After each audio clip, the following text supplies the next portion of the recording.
Doctrine personnelle de Sénèque. Pour moi, mon cher Sérénus, je suis d'avis qu'Athénodore a trop accordé à l'empire des circonstances et s'est trop condamné à la retraite.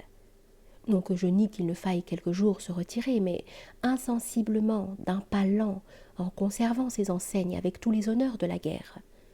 Il y a plus de gloire et de sûreté à ne se rendre à l'ennemi que les armes à la main. Telle est, suivant moi, la conduite que doit tenir le sage, ou celui qui aspire à la sagesse. Si la fortune l'emporte et lui ôte les moyens d'agir, on ne le verra point tourner un conti dans le dos, fuir en jetant ses armes, et chercher quelque refuge, comme s'il était au monde aucun lieu à l'abri des atteintes de la fortune. Mais il se livrera aux affaires avec plus de réserve, et mettra son discernement à choisir quelque autre moyen de servir la patrie. Ne le peut-il les armes à la main?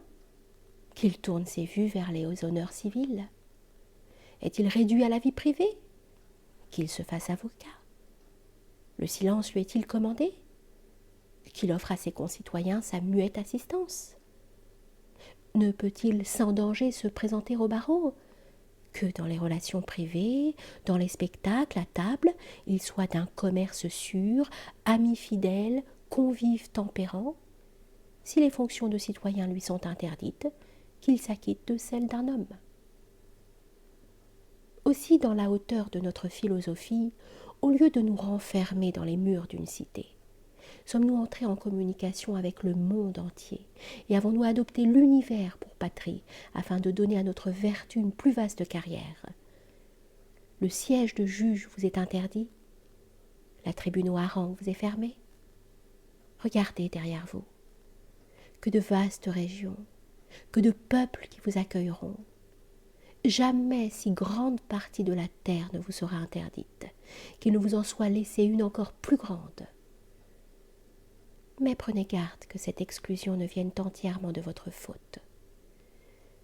Vous ne voulez prendre part aux affaires publiques que comme consul, prytane, sérix ou suffète. Peut-être aussi ne voulez-vous aller à l'armée que comme général en chef ou tout au moins comme tribun de légion. Encore que les autres soient au premier rang et que le sort vous ait rejeté parmi les trières, vous combattrez par vos discours, vos exhortations, votre exemple, votre courage. Même avec les mains coupées, on peut encore dans le combat servir son parti, en gardant son rang, en animant les autres par ses cris. Vous rendrez un service analogue si, quand la fortune vous aura écarté des premières places de l'État, vous ne laissez pas de vous tenir ferme et d'élever la voix pour la chose publique. Mais on vous serre la gorge? N'en demeurez pas moins ferme et servez-la par votre silence. Quoi que fasse un bon citoyen, sa peine n'est jamais perdue. Ses oreilles, ses regards, son visage, ses gestes, sa muette et passive résistance, sa présence seule, tout est utile.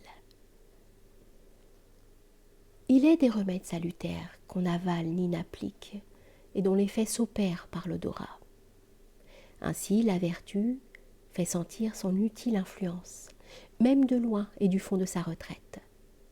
Qu'elle puisse en liberté s'étendre et user de ses droits, qu'elle n'ait qu'un accès précaire et se trouve forcée de replier ses voiles, qu'elle soit réduite à l'inaction et au silence, renfermée à l'étroit ou en toute liberté, dans toutes les situations possibles, elle sert toujours.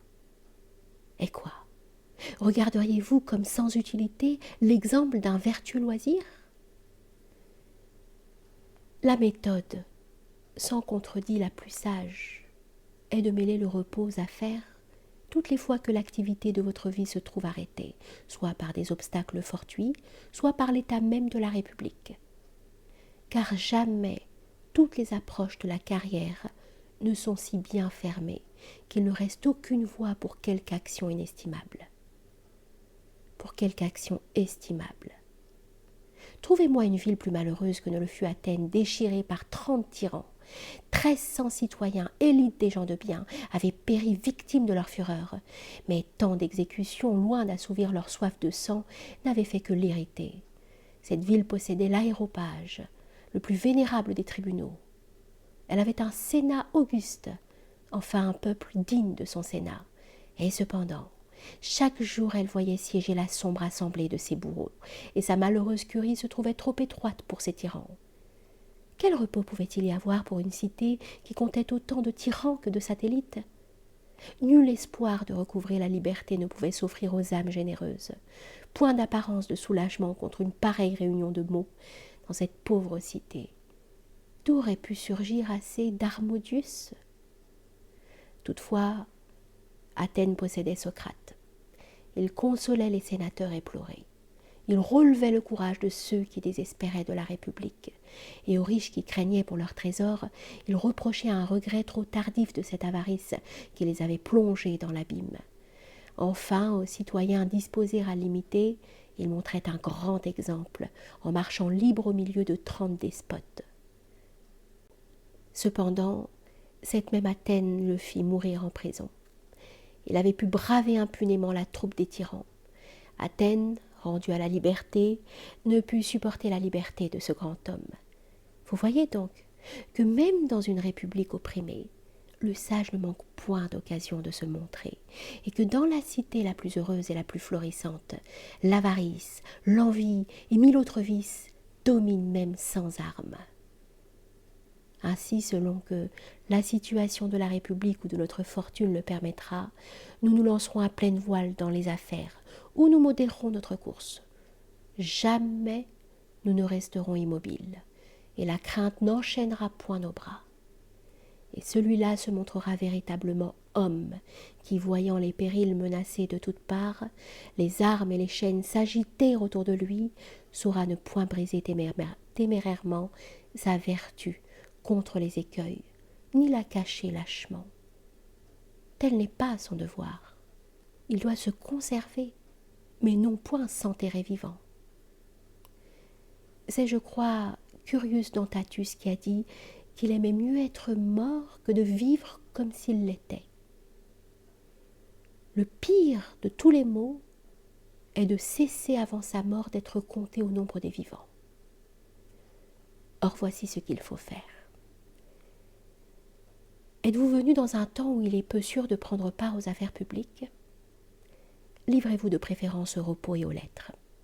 Et tout comme vous feriez étant sur mer, gagnez incontinent le port.